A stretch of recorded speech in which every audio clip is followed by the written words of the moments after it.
Welcome to my channel. My name is Michelle Moreus and I create art tutorials that are fun, easy, and accessible for everyone.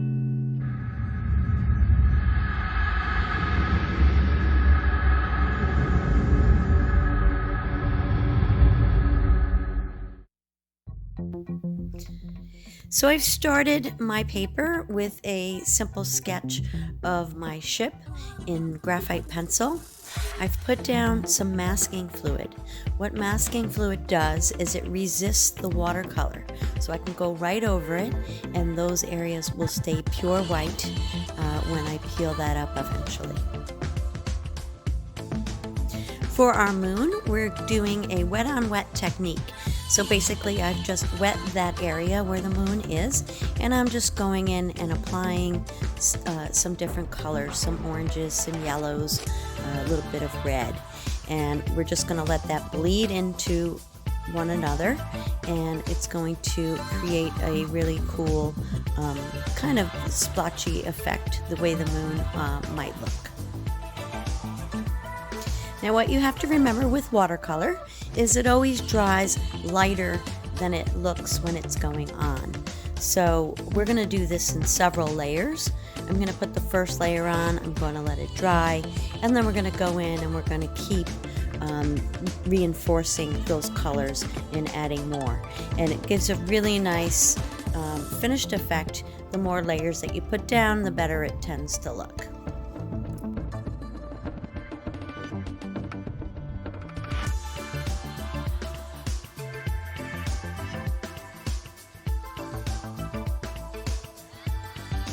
You can keep adding water to it and keep letting it bleed into itself and it really looks cool.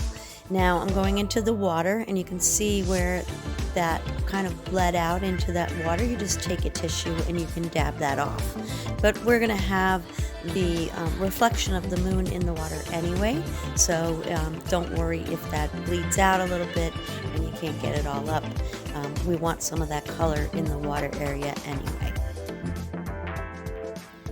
Watercolor is a transparent medium, so we're going to keep going in and we're going to keep adding more and more layers. And like I said, it does dry lighter than when you put it down. So we're going to do this in several stages and just keep adding and reinforcing all of those colors. I'm going to go in and start adding my blues for the water. And we're going to start light and then we're going to get a little bit deeper as we go along. We're going to add a little bit of purple and some other colors, and we're going to put some of that blue also into where the reflection of the moon is, because you do see the water and it's not just the yellow that you're going to see reflected. You're going to see some areas of blue as well. Keep in mind we have our masking fluid down.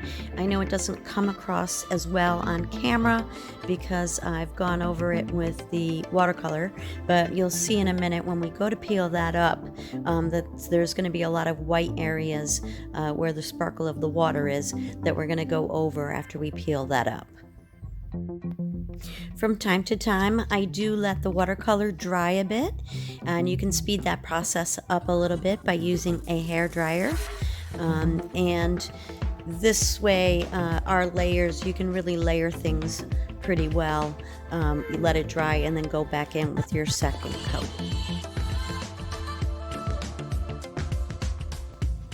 So I'm going to go ahead and I'm going to use my electric eraser to get some of that masking fluid up to get it started.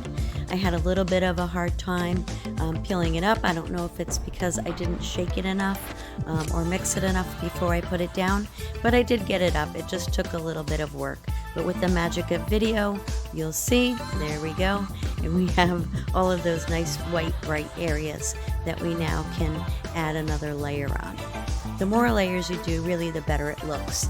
And you can just go in, there's no right or wrong way to do this, and you can stop whenever you feel that you've put down enough.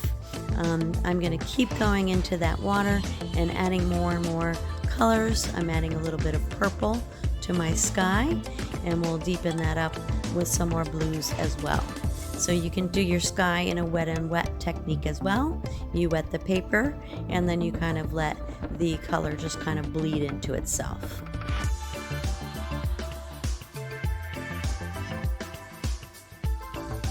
So I'm going in with my purples now, and we're just making those ripples in the water right over where that moon is shining onto the water. And we're just going to take it section by section. And like I said, you let it dry in between different coats, and you can really get a really nice rich look as you layer your colors. And you can go as deep as you want with this, or you can keep it lighter if you'd like, whatever you prefer. I took a little bit of artistic license with this. Your skies are rarely purple, but I really like the juxtaposition of those opposites on the color wheel. So you have your blue, and right across from your blue on the color wheel are your oranges, and that's what really makes it pop when you use those colors that are opposite on the color wheel. I have a video of color theory for beginners, and I'll reference that in the description box below, so you can check that out. And it gives you just some easy color theory for those of you that haven't studied it, or want to know more about color theory and how color relates to itself. I really like to push those values. I really like a high drama effect in a lot of my paintings and drawings. So I'm going to really push those values. You want to make sure that you have some bright highlighted areas. You want to make sure you have some deep dark shadows, and you want to use all of the values in between. So, and I think we've done that here.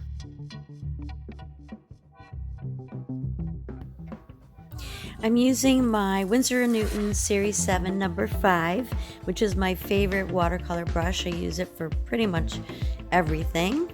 And I'm going in and I'm just putting really fine lines through that water to give us the effect of some ripples in the water.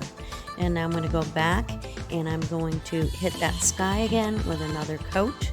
And like I said, you let it dry in between coats, and then you can go over it. And I'm using Daniel Smith Watercolors, and they really are highly pigmented colors. And you can see there, I just let it dry, and now I'm going back again, and just keep reinforcing those colors. I'm going in now with a permanent black marker. So this, if I have to go over it with some watercolor, it's not going to bleed out or smudge. It's a permanent black fine liner pen. And I'll put that in the description box below, so you guys can check that out if you want to do a drawing like this. This way, if you do have to go back in to the sky or into the moon for any reason, that black marker will not bleed into the watercolor if you put more water down on top of it.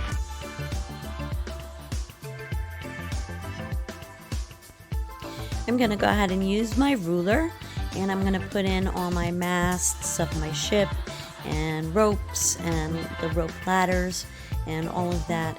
And I wanted to have a really nice straight line, so I'm going to go in with the ruler with that, and I'm just going to keep going.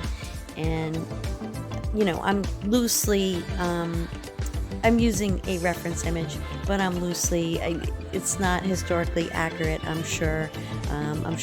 All of my lines aren't correct. All of my ropes and things probably aren't historically correct, but it's close enough, and it's representing that ship close enough.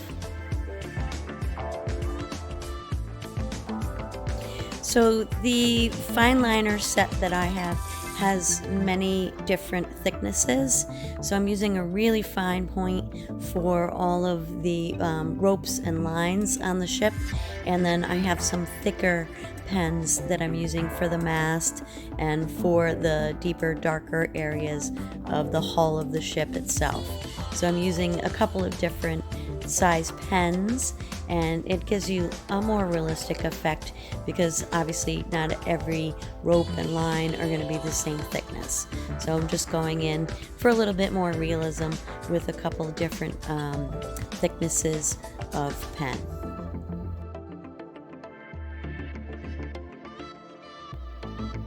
I'm going back into my sky, going around that moon, and just giving myself a little bit more drama, as if, you know, the sky is darker on one side and maybe there's clouds, or it's a little bit lighter on the other side.